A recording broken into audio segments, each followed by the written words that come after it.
Bienvenidos a Ciudadanía Divergente, un espacio en el que hemos dado cabida a diferentes voces y hoy nos complace recibir a un invitado que seguramente va a ser de mucho interés para nuestro auditorio. ¿No crees así, Marilena? Muy buenas tardes tengan todos ustedes. Estamos en una nueva emisión de Ciudadanía Divergente. Así es, Enoc, un excelente invitado. Nuestro invitado de hoy es el investigador, arqueólogo Ajax Moreno, y nos viene a hablar sobre Izapa. Izapa, un lugar pues prácticamente olvidado, ¿verdad? Y por eso nuestro programa del día de hoy se llama Izapa, potencia ancestral y dormida. Y bueno, creo que con este nombre decimos mucho de que fue una gran potencia en nuestros ancestros y es una potencia que queremos despertar. ¿No es así, maestro Ajax? Buenas tardes, qué gusto saludarles, estar con ustedes. Agradezco la oportunidad de poder participar y compartir las cosas que hemos hecho en ese tiempo. Gracias, maestro Ajax Moreno. Quiero comentarle a nuestro público que Ajax Moreno es de Piedras Negras, Coahuila. Inicia su vida profesional como ilustrador arqueológico y actualmente se desempeña como investigador iconográfico. Y pues a través de toda esta vida de trabajo como ilustrador y como investigador, pues ha tenido la oportunidad de adentrarse al mundo de la zona arqueológica de Izapa, que para quienes no ubiquen muy bien, Izapa está muy cerca de Tapachula en Chiapas, y el maestro nos va a hacer en primera instancia pues una presentación de su vida como ilustrador y como investigador. Adelante, maestro. Muy bien, muchísimas gracias. Pues para empezar, les diré que más de 30 años, cerca de 34 años, he trabajado para la Fundación Arqueológica Nuevo Mundo, la NUAF con las siglas en inglés, en lo cual empecé mi trabajo con la ilustración arqueológica, que continúo con ella, pero los últimos años ha sido ya más en investigación iconográfica, después de haber conocido tantos monumentos en tantos sitios que he trabajado con diferentes materiales, pero principalmente con las culturas tempranas de Mesoamérica, de Centroamérica y de la mitad sur de la República Mexicana. El trabajo pues fue tradicional al principio, pero descubrí que había muchas cosas por hacer, como la cerámica que vemos aquí, que parece una fotografía, en realidad es un dibujo. Este trabajo está hecho a puro...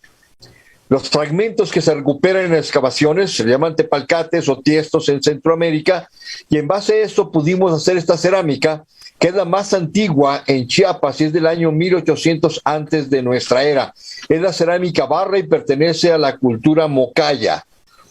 Después evoluciona esta cerámica. La primera, si podemos ver, eran solo contenedores y eran para bebidas espirituosas, ceremoniales. No se usaba para cocinar. Se cocinaba dentro de tecomates y tejidos naturales con piedras cocinadoras que se calentaban y se hacía por dentro. Hoy todavía se conoce un poco como el caldo de piedra. La cerámica evoluciona de esta manera. Para la fase locona en el 1600 es lo mismo, está reconstruida como con toda la información que cada tepalcate podemos tener de diámetros, texturas, inclinación de paredes, etcétera. Luego la cerámica Ocós, que ya es para el año 1400, y vemos cómo ha evolucionado un poquito, ya es más utilitaria. Para esta época la cultura mocaya cambia con este estilo de cerámica blanco y negro por la irrupción de la cultura olmeca. Parece que violentamente es tomado el sitio de paso de la Amada. Esta cerámica es muy similar a la que se encontrará en Izapa. No se sabía que existía en esta época Izapa, y ahora lo estamos presentando. Los olmecas va variando y haciéndose cada vez más extensa su cerámica, y esta es la cerámica de la fase cuadros, y es alrededor del año 1000 antes de nuestra era. Y esta es la fase jocotal por los 850, cuando Paso de la Mada, que está en el municipio de Mazatán, en la colonia Buenos Aires, es abandonada. Hemos hecho trabajos de las figurillas, como las dos femeninas a los lados, que es de la cultura mocaya, y las dos figurillas arriba al lado izquierdo. Un cráneo encontrado en Pajón, dibujado a la pluma, con la deformación tabular erecta del estilo olmeca, y abajo tenemos una figurilla con esa deformación craneal. En la parte baja está la fotografía de la excavación que se hizo de la casa de gobierno más antigua en Mesoamérica. Puede notarse sus grandes paredes de adobes. La arqueóloga Vicky Felema se encuentra al centro, parada ahí en esa casa, y en base a esos planos, después de ir a estudiar cómo se construye en aquel lugar, está la reconstrucción en la parte de arriba de este dibujo, que está alineado el sitio y la casa de gobierno al volcán Tacaná, que está al fondo, y al lado derecho, al extremo, después del árbol, está el Tajomulco, volcanes que serán muy importantes también para Izapa. Este es el trabajo de la estela A de Tres Zapotes, allá al sur de Veracruz, y podemos ver el tipo de trabajo. En el lado izquierdo pueden verse todas las fracturas que recibió el monumento. Este es un gran fragmento perdido, está partido en dos la piedra, está tirada en el piso, tiene unos huecos redondos que son destrucción por erosión, como si fueran molcajetes. Se hacían rituales encima de él. Otros alargado, que es una especie de afiladuras. Prácticamente se ha perdido muchísimo de la iconografía, pero del lado derecho pueden ver el trabajo que se hace, ya limpiándolo de todo el deterioro que recibe la piedra. Pues por lo menos esta tiene 1000 años, 3000 años de antigüedad. Es una muestra del trabajo que se hace. El borde exterior, de arriba y a los lados, son las partes laterales del monumento. No se pueden ver de frente. En mi técnica los extiendo como si fuera un plástico transparente para ver todo el relieve en un solo plano y verlo a la misma escala. En mi trabajo tuve que, aparte de todas las artes que ya trabajaba de la plástica, tuve que aprender más, y entre ellas el dibujo, la cerámica, la lítica, la anatomía, la pintura, la arqueología. Dado que estudia la vida del hombre antiguo, pues uno tiene que aprender de todas las cosas que el hombre antiguo hacía. No es tan sencillo, pero poco a poco con los años esto se va adquiriendo. Y pues para ello la pintura, el modelado, el relieve, la fotografía, la perspectiva, la arqueología, la antropología y toda esta lista que tienen aquí.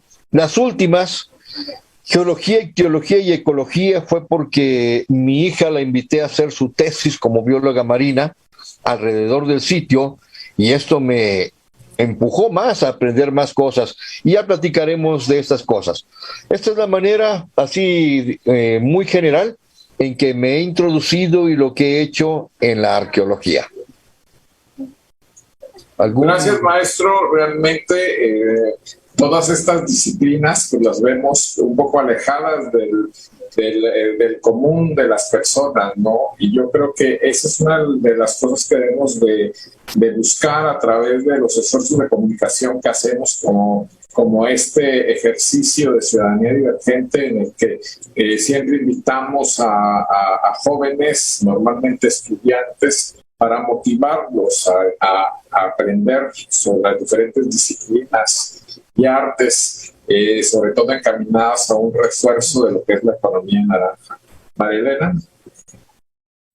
Sí, maestro, pues muchas gracias por toda esta parte, pues prácticamente introductoria, sobre lo que vamos a ver más adelante, que yo considero que es muy importante, sobre todo toda esta mística de Izapa, y que posteriormente lo vamos a llevar posiblemente a un producto que podamos visitar, ¿no es así? Muy bien, me encantaría. En realidad yo desconocía este asunto de la economía naranja, pero después de enterarme me quedé sorprendido que yo estoy dentro de la economía naranja y puede ser un detonante bastante fuerte. Si esto realmente se aprovechara, hay muchas posibilidades de hacerlo.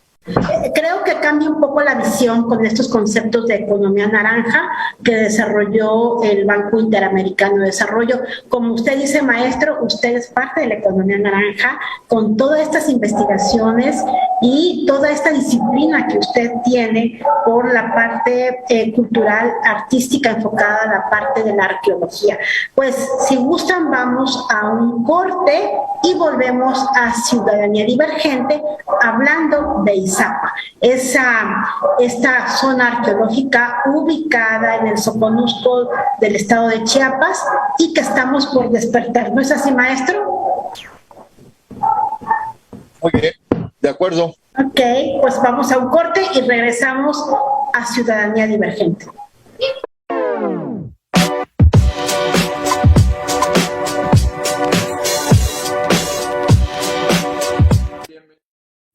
Continuamos aquí en Ciudadanía Divergente platicando pues muy a gusto con el maestro Ajax Moreno y pues este segundo bloque pues lo vamos a enfocar fundamentalmente a que nos explique, nos ilustre el maestro con qué es Izapa y sobre todo los chiapanecos, que sepamos exactamente dónde queda y cuáles son las implicaciones de esta ubicación geográfica para este sitio arqueológico. Adelante, maestro. Muy bien. Bueno, ahora corresponde a ubicar Izapa, qué es Izapa y por qué tanta importancia. Aquí en esta primera imagen estamos mostrando casi todo el sureste de la República Mexicana, pero nos enfocamos al sur. Importante notar que esta punta inferior de Chiapas es la parte más sureña de todo nuestro país. Y sobre esa línea roja se encuentra la latitud de 14 grados con 57 minutos por donde pasa Izapa. Pero también a la orilla de la costa, ahí se encuentra Paso de la Amada, la mayor parte de las ilustraciones que les mostré hace un momento. Pero hacia el oriente es donde se encuentra Copán. Los tres lugares tienen la misma cerámica en sus inicios, pero esta latitud me marca los cenits del 13 de agosto y del 30 de abril. Esto me deja un periodo de 260 días, que es lo que caracteriza al calendario de Mesoamérica, que lo distingue del resto de las grandes culturas del mundo. Esto es único para todas las culturas que se estudian aquí en América, en Mesoamérica. Esta parte, en la siguiente página, notamos ya cómo está muy cerca del río Suchiate, tantito hacia el oeste, entre el río Suchiate y la ciudad de Tapachula, que es esa manchita blanca que tenemos aquí. Y marcamos el volcán que yo le pongo la Tacaná y el volcán Tajomulco. Se encuentra ubicado exactamente al pie de monte, donde termina la llanura costera y empieza a elevarse el terreno para formar la Sierra Madre del Sur. Aquí ya mucho más cercano, en la parte inferior izquierda, se encuentra la ciudad de Tapachula. Y tantito al lado derecho, antes del río Suchiate, ahí se encuentra este polígono que marca la extensión y la forma que tiene el sitio de Izapa. Sí es más pequeño que Tapachula, pero si se dan cuenta, es más grande que Tustachico, que está aquí arribita, esta manchita. Es el doble o más del doble de superficie que abarca Tustachico, y también es más grande que Cacahuatán. Pero si se dan cuenta, el sitio está alineado apuntando al volcán Tacaná. La distancia que hay entre el volcán Tacaná, que es la frontera entre Guatemala y Chiapas, esa distancia que tiene hacia el volcán Tajomulco es la misma distancia que se tiene del Tacaná a Izapa. El sitio de Izapa está perfectamente alineado al volcán Tacaná. Va a ser... Maestro, perdón que lo interrumpa. Ahí, ahorita que nos está diciendo que prácticamente hay un polígono, hay un triángulo entre el Izapa, volcán Tacaná, del volcán Tacaná al volcán Tajomulco, y obviamente hay una línea imaginaria como base. Entonces estamos hablando que es un triángulo perfecto. Es un triángulo rectángulo que no alcanza a verse aquí perfectamente 90 grados. Ajá. Por la curvatura de la Tierra. Eso no se aprecia de esta manera. Pero la línea que une a los dos volcanes es la línea transversal de Izapa. Y la línea que lo dirige hacia el Tacaná es la línea longitudinal. Son dos perpendiculares que se cruzan en el centro de Izapa. Lo veremos un poquito más adelante. Gracias. Bueno, ¿por qué la Tacaná y el Tajomulco? En la lengua maya mam, la Tacaná es la abuela y el Tajomulco es el abuelo. Ya les mostraré al final los misterios de los montañistas, sus secretos, la relación que hay entre estos dos volcanes en los solsticios de verano y de invierno. Continuamos adelante. Aquí tenemos la poligonal. Esta poligonal no la tiene registrada el INAH ni la Fundación Arqueológica. Es el trabajo en base a lo que yo he hecho y se ha extendido incluso a puntos naturales que trazaron originalmente el sitio de Izapa. La línea roja marca la latitud y me marca el este y el oeste. Pero la línea longitudinal, si se dan cuenta, está virada a la derecha, que tiene la misma inclinación que tiene el eje de la Tierra de rotación. Pero la línea transversal, que aquí la vemos, es la alineación para ver nacer el sol en el solsticio de invierno, que será ahora el 21 de diciembre. Si desde Izapa se ve salir el sol, veremos que sale exactamente al pie del monte, como si fuera el primer escalón para subir a una pirámide. Ahí va a salir el sol. Conforme va pasando los días, el sol pareciera que va subiendo la sierra en el horizonte, como si estuviéramos subiendo una escalinata para llegar a este punto, arriba más hacia el este, hacia el norte, y el sol va a salir sobre el Tajomulco en el solsticio de verano, como si el sol hubiera subido la escalinata y ahora va a empezar a descender. Subió al templo y ahora desciende a la plaza. Y podemos ver el eje que se dirige exactamente al volcán Tacaná. Pueden ver la carretera que viene de Tapachula, aquí del lado izquierdo hacia abajo, y va subiendo hacia arriba a la derecha para llegar a Tuzlachico. Pero en esquina del sitio izquierdo, aquí hay una glorieta. Es el desvío para viajar a Ciudad Hidalgo en dirección al sur. Esta es la parte central de Izapa. Si ven el cruce de los dos vectores celestes, ese es el centro del eje longitudinal y el eje transversal. Uno apunta al solsticio de invierno, el transversal, y el longitudinal apunta al Tacaná, como aquí lo menciona. Pero si se dan cuenta, empezando abajo a la izquierda dice Grupo A, y esta es la parte sin árboles. Se llaman grupos porque es un conjunto de monumentos. Es Grupo Monumental A. Más arriba está el Grupo D, está entre los árboles. Ahí son frutales, el mamey, el zapote rojo, hay mucho cacao. Es un lugar riquísimo ahí en ese lugar. Más al norte está el Grupo C, en el mero centro está el Grupo H, el Grupo B hacia el lado derecho y abajo tenemos el Grupo G. Hay muchos grupos, pero Izapa no son solo esas plazas ceremoniales. Incluso aquí en el cruce de los ejes se encuentra la gran montaña Primigia, así le he llamado. Es el montículo más alto de donde emerge todo el trazo del sitio. Y arribita está el gran reventadero. Arribita están los árboles. Este es el lugar que se empezó a destruir este año. Metieron máquinas, porque esta gran plaza es excelente para un fraccionamiento y ya estaban en venta los lotes. Bueno, a una vista panorámica, aquí vemos Izapa, su poligonal, se ve la carretera, tenemos el volcán Tacaná a la izquierda y el Tajomulco a la derecha, para que puedan apreciar el paisaje que se vería en una vista aérea, y la sierra se ve aún más arriba, al norte de los volcanes. Bueno, aquí tenemos dos planos. El más conocido por muchos años, desde los 70s, el mapa de la fundación, que lo tenemos aquí a la izquierda, es un mapa topográfico, y en el derecho he agregado los montículos con la orientación correcta, encuadrados de esa manera sobre el mismo mapa. Pero se han agregado más montículos que hemos estado encontrando diferentes investigadores. En el siguiente, el gris del lado izquierdo es una imagen de un plano de LiDAR. Es lo último que se ha hecho y se han descubierto muchísimas cosas de esta manera.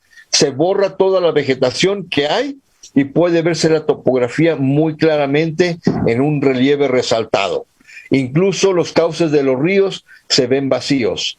Del lado derecho tenemos solo los cuerpos de agua, los ríos, los arroyos, los manantiales, los caminos que hay dentro de Izapa y las carreteras de las que le hablaba. Este es el viejo camino a Metapa, y hacia el norte vamos hacia Tuzlachico. Ver así Izapa es prácticamente imposible de reconocer con toda la vegetación que tiene. Bueno, ahora me voy a la cronología.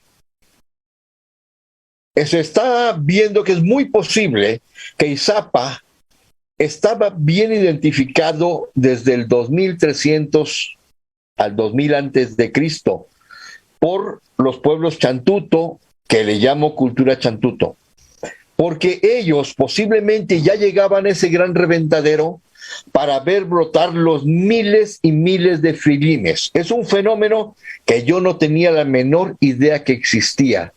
Pero los chantutos, al ser un pueblo seminómada recolector, conocía toda la región por los nichos donde podían obtener los recursos para subsistir, de alimentación y de vestido. Pero descubrí que no solo eso, conocían todo el territorio por los materiales líticos, porque toda su herramienta era a base de piedras.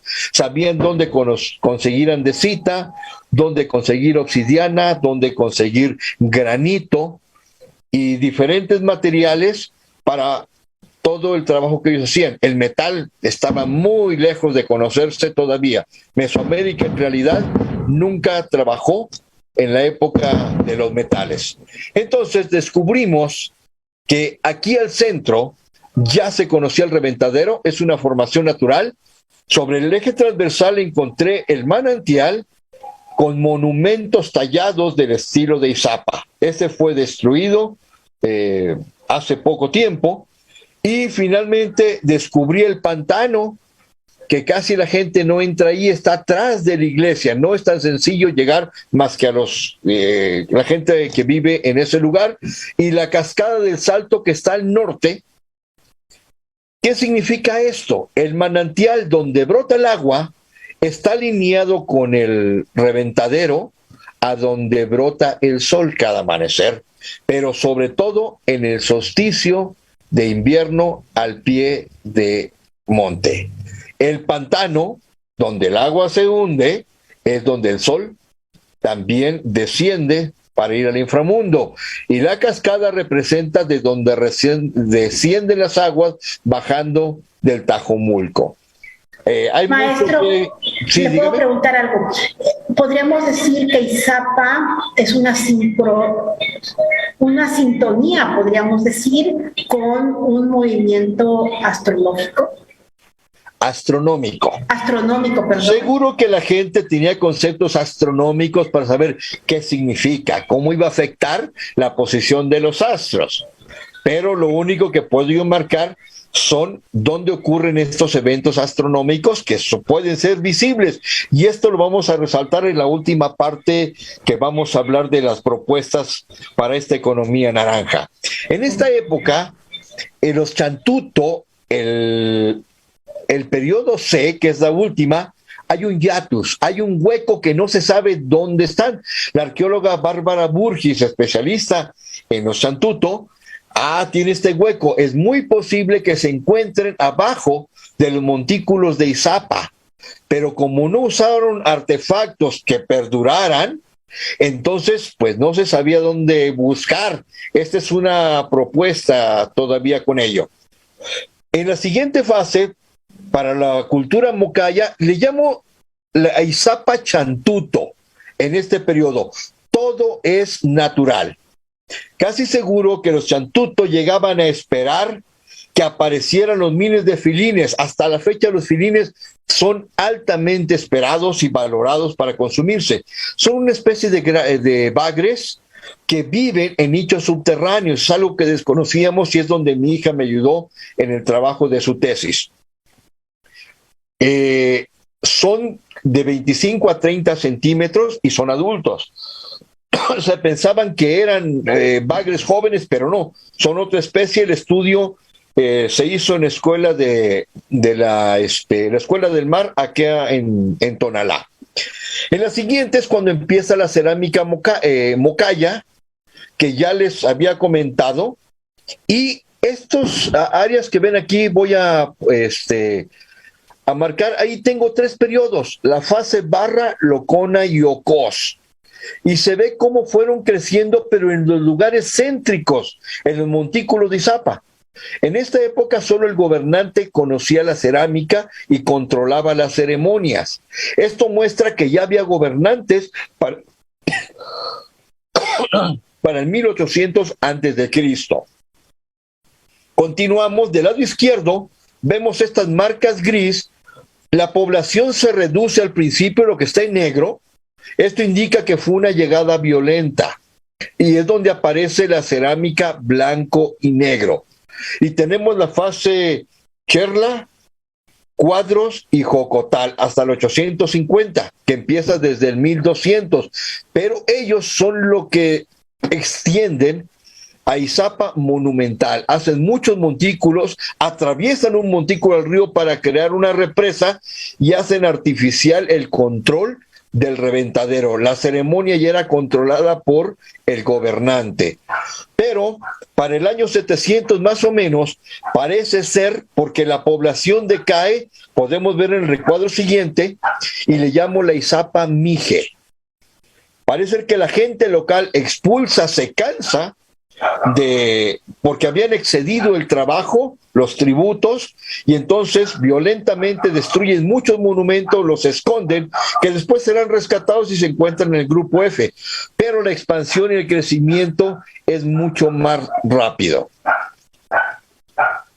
Y para el año 300 es el esplendor de Izapa. Es de Izapa que ahora se conoce con los relieves que la han hecho tan famosa, pero vean hasta qué punto se extiende. En todas esas áreas se han encontrado los tepalcates que muestran la temporalidad de ese lugar. En el lado derecho quise marcarlo limpiamente para que vean cómo el río Izapa está convertido en canales ortogonales. Desviaron todo lo que necesitaron el río. Tenían un control del agua impresionante. Modificaron toda esta parte de la tierra de los montículos, que lo podemos ver en la que sigue. Descubrí que Izapa es integral y son terrazas graduales. Aquí en la izquierda se puede ver cómo se van subiendo las terrazas, y cada grupo es temático y cada ruta de la misma manera. Se llegaba aquí por el sur, puede verse por colores cómo va gradualmente subiendo cada 4 o 5 metros y va marcando una zona diferente. En el lado contrario, al lado derecho, marqué las zonas, y aquí este es el área procesional. La gente llega de todo el corredor de la llanura costera para poder penetrar Izapa. La gente que viene de Centroamérica viene buscando dónde termina el territorio con volcanes. Y la gente que viene desde Oaxaca y toda la costa de Chiapas viene buscando en dónde empiezan los volcanes. El volcán Tacaná es el que marca estos dos territorios diferentes, e Izapa está exactamente en esa línea. La gente viene a Izapa porque viene a ceremonias que los van a preparar para esta y para la otra vida en contacto de la tierra, los cielos y el tiempo. La gente llega aquí al sur, aquí hay una rampa de concentración, entran y se vuelven las procesiones, es el área verde. La gran calzada, que mide 610 metros de largo por 85 de ancho, es para llegar a la pirámide central. No se puede cruzar y entonces sigue la procesión hacia el manantial para hacer ceremonias con el nacimiento del sol y hacia el pantano para hacer ceremonias en la muerte del sol. Pero curioso, el sol muere al oeste en esta línea en el solsticio de verano. Nace a esta altura y se mete aquí, muere en dirección del pantano. Pero en invierno el sol nace aquí en la dirección del solsticio de verano, donde brota el agua del manantial, allí nace el sol también. Entonces van cruzando y se dividen en dos. De la parte oriental van a ver todo lo concerniente al poder dinástico del gobernador y su linaje, su descendencia. El juego de pelota, los militares, los cautivos, los sacrificios y demás. Y del lado occidental van a ver los temas míticos, el poder de los dioses y la importancia de hacer las ceremonias con ellas. Ya una vez que hicieron ambas cosas, pueden pasar al grupo H, que es donde van a vivir las ceremonias fenomenológicas. Van a verlo frente a ellos, el poder que tiene el gobernante, el sacerdote. Y bueno, sería muy amplio de explicar estas cosas, cómo la gente entra en contacto con la naturaleza y con los cielos. Y así se continúa hasta el grupo F. Nos llevaría mucho tiempo, pero es una idea general de qué es Izapa hasta aquí. Bueno. Muchas gracias, maestro. ¿Alguna pregunta, no? Para que podamos ir, para que nuestro público pues vaya teniendo como un resumen de lo que el maestro nos ha compartido ahorita. No sé si podríamos hacer una síntesis, maestro, así brevemente. Bueno, les muestro ahorita que los grupos monumentales son estos. Hay monumentos de este tipo. Eso es lo que la gente va a ver, pero no puede ver el grupo completo. ¿Sí? Se queda solamente, pero tampoco lo ven así. Esta iluminación tuve que hacerla de noche. Entonces, son cosas que hay que trabajar en Izapa, que lo vamos a ver en un ratito. Aquí tienen el juego de pelota. Aquí está mi amigo, el ingeniero Abelino, y vean dónde está saliendo el sol. Eso va a ocurrir el 21 de diciembre. Pero no solo queda verlo de aquí, al amanecer, sino que eso mismo, miren, ahí está el monumento atrás, la estela 60, y vean dónde sale el sol. Es al final del juego de pelota. Pero eso que están viendo, vean cómo ocurre visto desde los volcanes. Pareciera que el sol está saliendo del cráter del Tajomulco, visto desde el Tacaná. Pero si ustedes se ponen sobre el Tajomulco, vean lo que ocurre. ¿Ven la sombra del Tajomulco?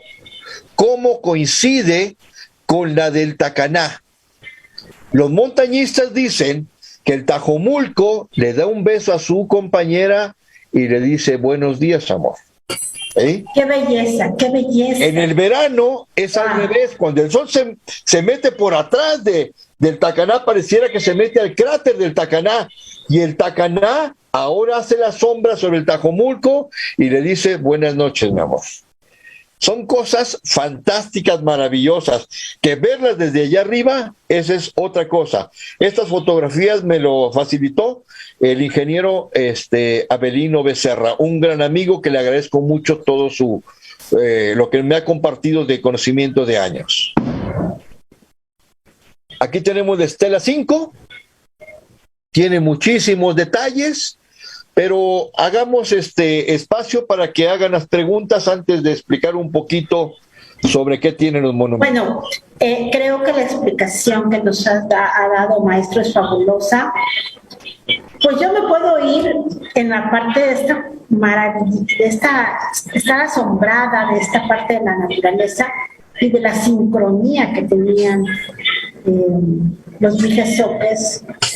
Y bueno, y la pregunta sería, ¿cómo se está dando a conocer actualmente este misticismo y esta arquitectura de la naturaleza? Pues tristemente no se está dando a conocer. He expuesto algunas conferencias en Izapa, algunas en Zoom, pero esto tiene que ser vívido, tiene que ser en el lugar. Más adelantito les voy a proponer un recorrido de que hace el sol para que lo hagamos a lo largo del año, que podemos ver salir el sol del Tajomulco desde Izapa hasta la cumbre del Tacaná cualquier día del año. Solamente sabiendo la fecha, sabemos a qué kilómetros subir y ver nacer el sol ahí. Podemos tener visita turística los 365 días del año para ver salir el sol tal como lo vimos en esta fotografía. Que solamente aquí podemos verlo desde el volcán en esa fecha, tal como lo podemos ver así en Izapa. Entonces, hay mucho que hacer. Estamos escribiendo los libros, pero espero que pronto termine en 2 años. Son 6 o 7 tomos de 400 páginas cada uno. Adelante, ¿no? ¿Tienes alguna precisión, alguna pregunta? No, yo creo que le debemos dar el máximo tiempo al maestro Ajax que continúe con la explicación de las estelas, por favor. Bueno, voy a explicarles muy poquito de la estela 5, la más famosa, que le llaman Árbol de la Vida, que es la que tienen de fondo allí. Si la ven aquí con los dibujos, pues es un barroquismo que no nos permite entender. Voy a separar un poquito para verlo. Primeramente, la pusimos en colores. Para lo que está en azul es lo cosmogónico. Me muestra la barrera celeste, que representa el cielo, y la barrera terrestre acuática, que representa la tierra sobre la que vivimos. Lo que está en amarillo son ceremonias públicas que se hacen en escenarios abiertos frente a las plazas o en las calzadas, como las que le mencioné, donde van avanzando los escenarios móviles. Entonces es con mucho vestuario, con mucha escenografía, excesivamente suntuoso, tal como lo muestra allí. Aquí tenemos un mascarón que es el portal del oriente, donde nace este personaje como nace el sol. Del lado contrario tenemos otro mascarón con el hocico abierto, donde va a ser devorado el sol, como este personaje lo está haciendo. En la parte de rojo están los rituales ocultos y privados que efectuaba la realeza. Son las mortificaciones al ocaso. Cuando muere el sol empieza el periodo femenino, el sol está siendo devorado, por tanto está en la boca, y las mujeres, la consorte real se mortificaba la boca, porque en la boca del monstruo terrestre se encuentra. Pero al amanecer, durante toda la noche hacía el ritual y lo acompañaba a su esposo. Por eso en Yaxchilán aparece el esposo de la señora Shock con una gran antorcha. Pero del lado derecho, al amanecer al oriente, los hombres se mortifican genitalmente. Esa era una de las funciones del gobernante. ¿Por qué? Porque el sol está dando a luz. Está en la parte genital. Ambos poseen la semilla del linaje. De ellos nacerán los descendientes para gobernar. Pero al mezclar sus sangres y quemarlas, ellos están engendrando a los dioses. Por eso tendrán el título de madre de los dioses. Son parte de los rituales que tienen que hacer, que también son astronómicos en lo masculino y lo femenino con el sol y con la luna. Voy a separar esto tantito. Aquí tenemos el cosmograma. Es un mundo vertical. Tenemos el supramundo con una barrera celeste, como si fuera aquí mi techo, que no me permite ver la habitación de arriba. Luego tengo el poste que me separa el cielo de la tierra, como mi casita, para que no se me caiga el techo. Y luego la barrera celeste, que puede ser mi piso, pero abajo tengo un sótano, donde se encuentra el inframundo, en medio el mesomundo y arriba el supramundo. Son términos que acuñé para que sean más mesoamericanos y no se confundan con el cristianismo. Bueno, aquí tenemos esta imagen, no quiero que la olvidemos porque va a ir al final.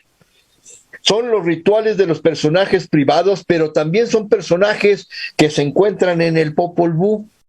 Estoy proponiendo que los relatos originales del Popol Vuh nacieron en Izapa.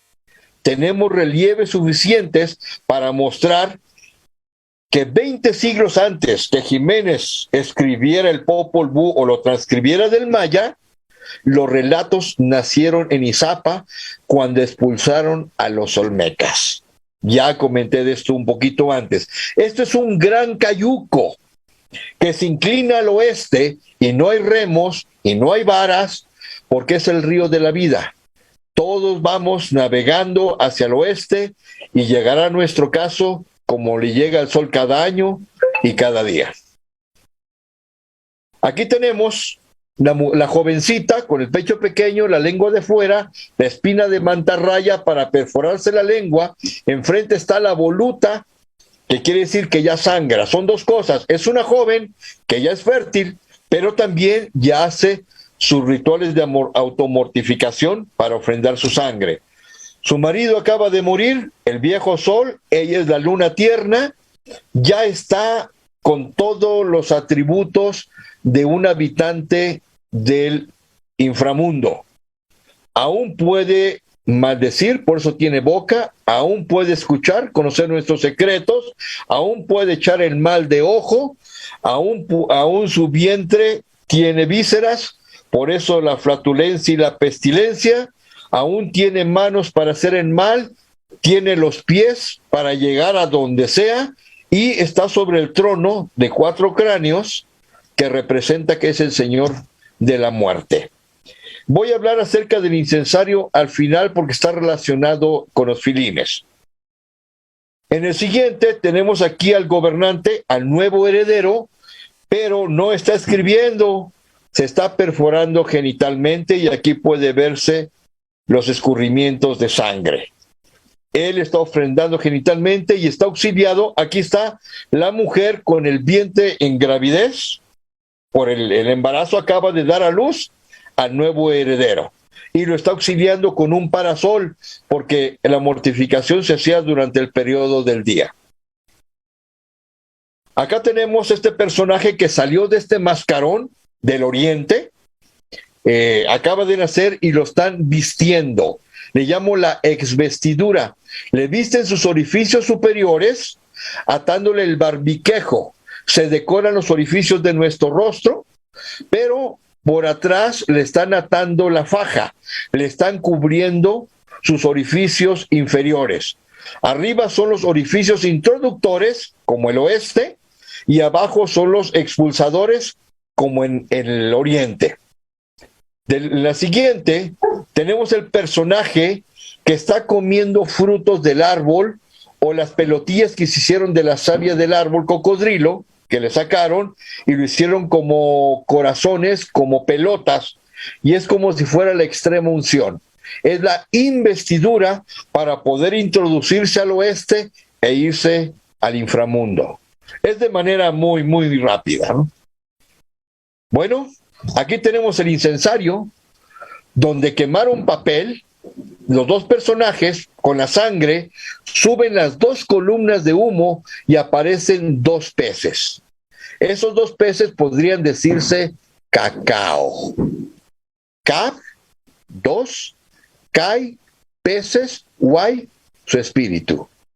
Se invoca el espíritu de los gemelos preciosos que en el inframundo salieron convertidos en peces. Pero estos peces tienen una banda longitudinal en la parte lateral. De todos los peces que hay en Izapa, solo los filines tienen esa banda. Hay dorado y hay azul. De esta manera, parece ser que en el Gran Reventadero estaban invocando a los gemelos mitológicos que nos relata el Popol Vuh, pero aparecen en Izapa. Y parece ser que la palabra cacao es evocativa a estas deidades patronas. No se invocaba a la serpiente visión de los mayas, sino se invocaba a los gemelos en esta época de Izapa, cerca del año 300 antes de Cristo que se hizo esta piedra. Pero es posible que desde 2300 los chantutos ya hacían este ritual, esperando que aparecieran los miles de filines. Hasta aquí les dejo sobre las estelas antes de entrar sobre las propuestas. Muy bien, muchas gracias. Y adelante, ¿no? ¿Qué te parece si vamos a un corte? Sí, vamos a un corte y regresamos con las propuestas encaminadas hacia la economía naranja y la recuperación económica de la zona del Soconusco. Gracias, maestro. Hacemos una pausa.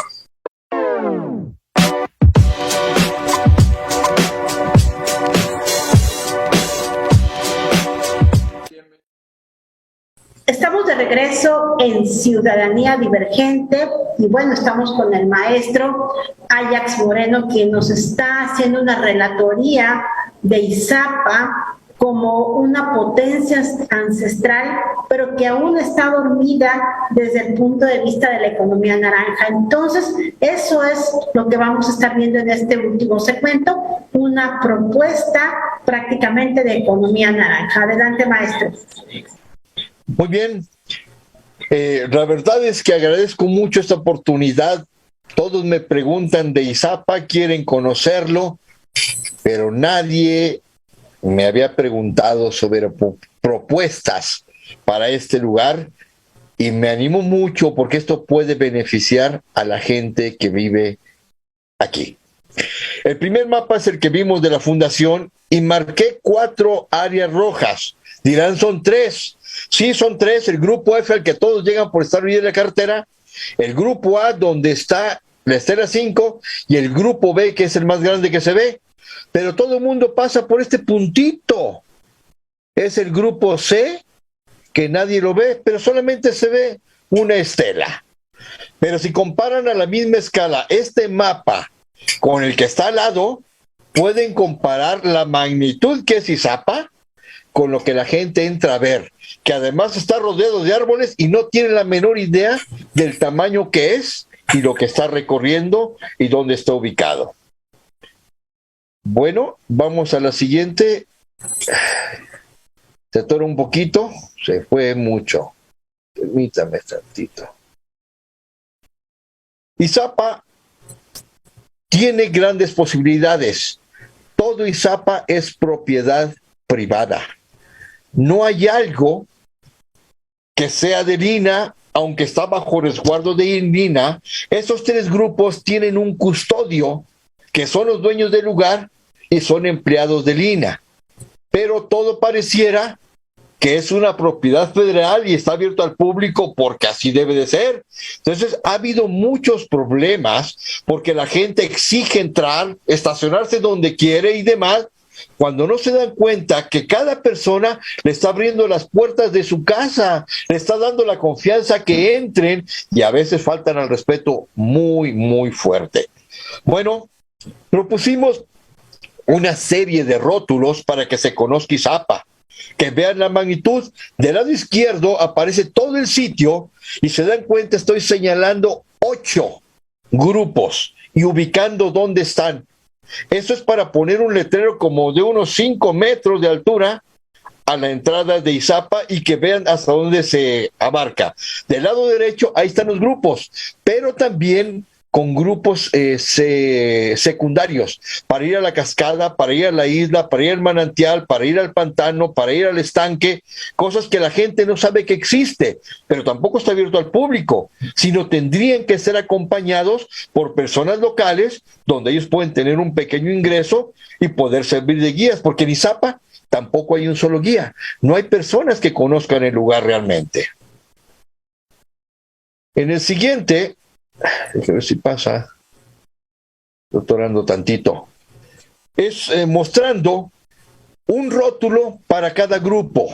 Cada familia es diferente, no es todo de un solo lugar. Por lo tanto, se propone el grupo C con un icono de la estela que tienen, para el grupo D otro icono, para el grupo E, para el grupo F. Entonces, cada familia, cada grupo puede tener sus propios servicios que ofrecer, prepararse para conocer el lugar y qué significa todo, porque la gente llega a tomar fotos que no se ven porque están bajo la sombra. Llegan a preguntar y nadie puede explicar. Sí ven las piedras, pero no se entiende mucho. En este caso hay un reglamento que dice: bienvenidos, esta es una propiedad privada. Una vez que lo saben, la gente empieza a tener respeto y entonces se ponen los horarios, respetar al personal y demás, porque la gente llega y no sabe que hay un reglamento, no sabe que tiene que respetar. Por ahí debe hacerse muchas cosas en estas cosas, pero también se ofrecen servicios y actividades que aparecen en el primer rótulo: el estacionamiento, servicios de baños, artículos y publicaciones. Nadie tiene un libro de Izapa para vender. Los poquitos que ha habido se van y a veces se venden muy caros. Venden solo fotocopias de algunas cosas que se les facilitan.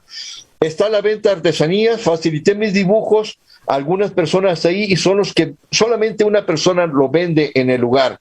Antojitos regionales, las visitas guiadas, senderos ecológicos, áreas de campamento, conferencias temáticas, cursos de la cultura de Izapa, exposición del cacao, que es ahí donde se produce muchísimo, talleres artesanales, productos regionales, terapias rituales. Hay tantísimo que se puede hacer en ese lugar. El estacionamiento simplemente es propiedad privada. Este espacio se ha reservado para mantenimiento, el cual requiere mantenimiento y cuidado, para estacionamiento. Este servicio tiene un costo, respete el límite indicado.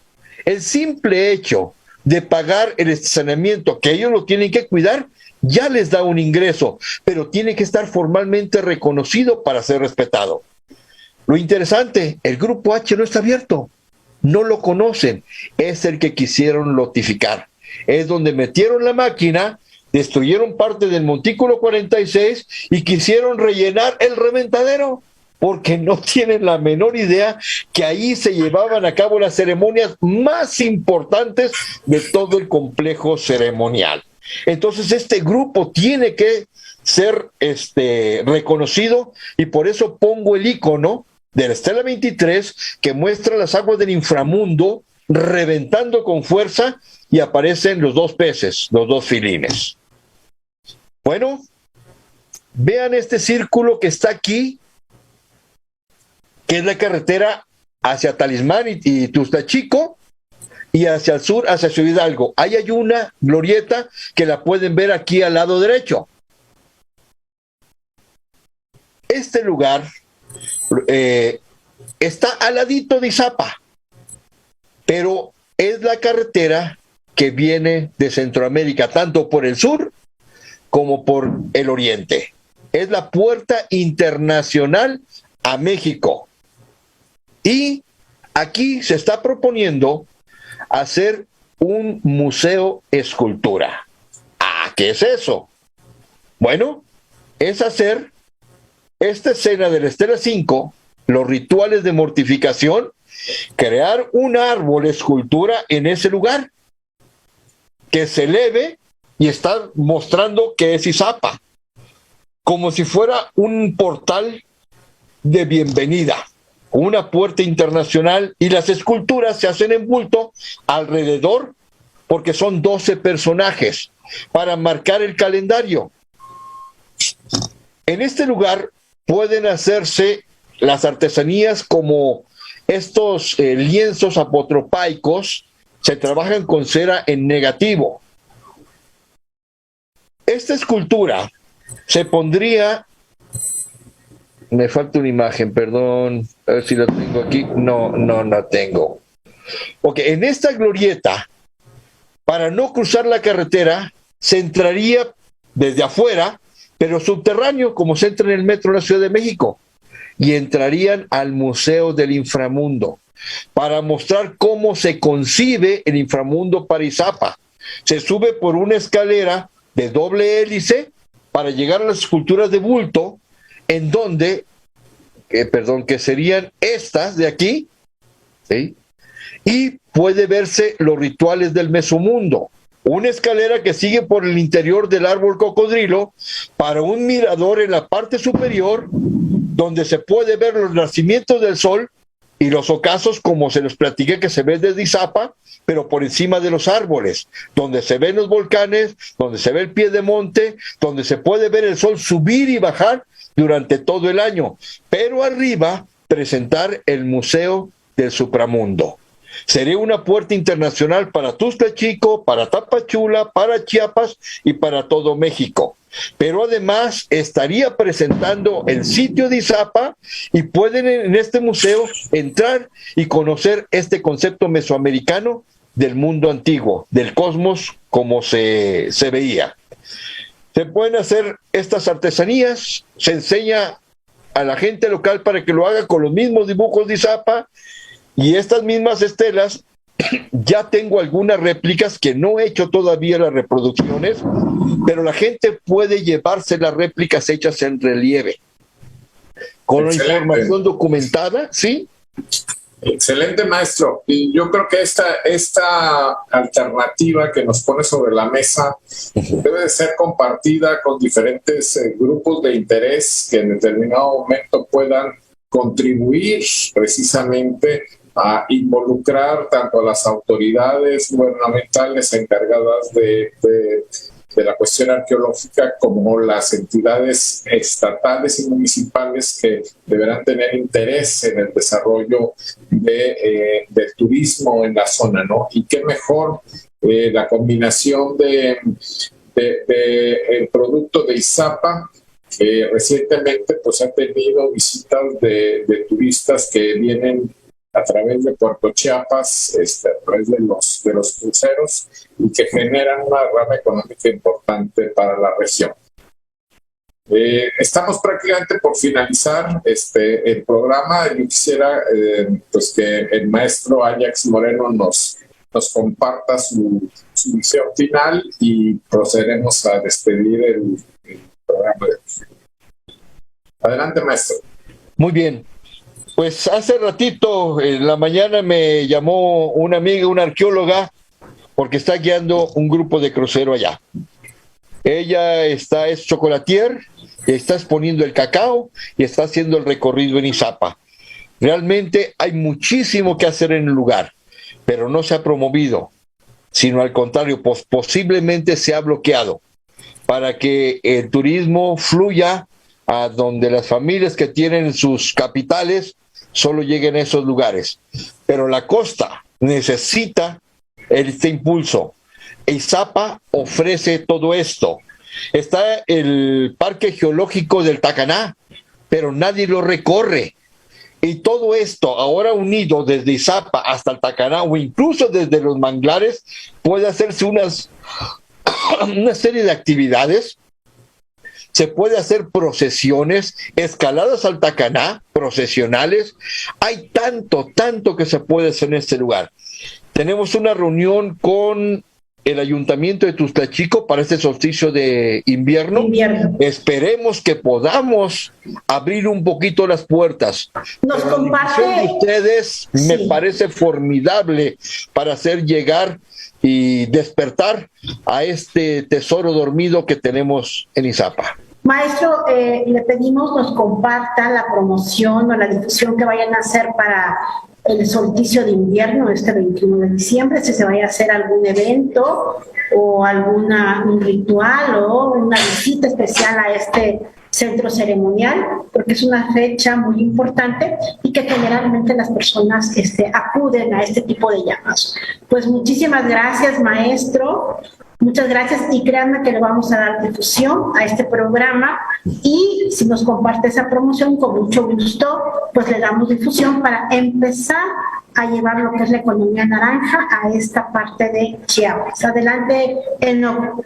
Pues muchas gracias. De nueva cuenta les recordamos que a través de las plataformas de Facebook de Coparmex Chiapas y de Ciudadanía Divergente nos pueden Nos pueden seguir, pueden ver este programa, va a quedar grabado en esas dos plataformas y posteriormente su repetición a través de R&R Radio Digital, quien es un aliado estratégico de Ciudadanía Divergente. Buenas tardes, gracias, maestro. Buenas tardes y muchísimas gracias. Muchas gracias a todos ustedes. Gracias a Coparmex Chiapas y nos vemos en el próximo programa de Ciudadanía Divergente.